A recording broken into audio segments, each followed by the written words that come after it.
읽어주는 교과 제7과 죽음을 이기신 그리스도. 11월 12일 안식일의 일몰 시간은 오후 5시 24분입니다. 기억절입니다. 내가 볼 때에 그의 발 앞에 엎드러져 죽은 자 같이 되매 그가 오른손을 내게 얹고 이르시되 두려워하지 말라. 나는 처음이요 마지막이니 곧 살아있는 자라. 내가 전에 죽었었노라. 볼지어다 이제 세세토록 살아있어 사망과 음부의 열쇠를 가졌노니. 요한계시록 1장 17, 18절. 예수님의 부활은 기독교 신앙의 핵심이다. 바울은 이렇게 힘있게 진술했다. 만일 죽은 자가 다시 살아나는 일이 없으면 그리스도도 다시 살아나신 일이 없었을 터이요. 그리스도께서 다시 살아나신 일이 없으면 너희의 믿음도 헛되고 너희가 여전히 죄 가운데 있을 것이요. 또한 그리스도 안에서 잠자는 자도 망하였으리니. 고린도전서 15장 16에서 18절. 우리는 이 말씀에 관해 다음 주에 더 자세히 살펴볼 것이다. 바울은 내가 너희 중에서 예수 그리스도와 그가 십자가에 못 박히신 것 외에는 아무것도 알지 아니하기로 작정하였음이라 라고 이야기할 정도로 그리스도의 죽음을 중요하게 생각하고 가르쳤다.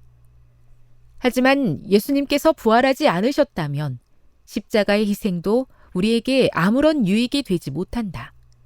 예수님의 부활은 기독교 신앙과 구원의 계획에 있어 그 정도로 중요한 것이다.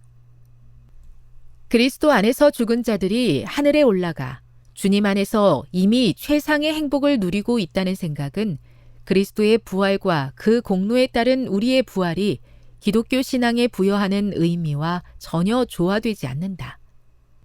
이번 주 우리는 그리스도의 부활과 그 사실을 믿도록 예수님께서 우리에게 주신 확실한 증거들을 살펴볼 것이다.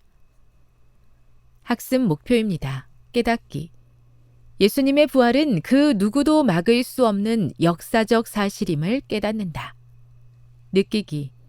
예수님의 부활을 통해 그분을 믿는 우리 또한 그렇게 될 것임을 보여주신 하나님의 은혜에 감사한다.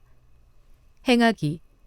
부활이 제공하는 확신과 소망을 절망 가운데 살아가는 사람들에게 나누어 주기 위해 노력한다. 다음의 내용을 안교 소그룹 시간에 함께 토의해 보십시오. 1. 믿기 힘든 소식을 듣게 될 때 여러분은 어떻게 반응하십니까?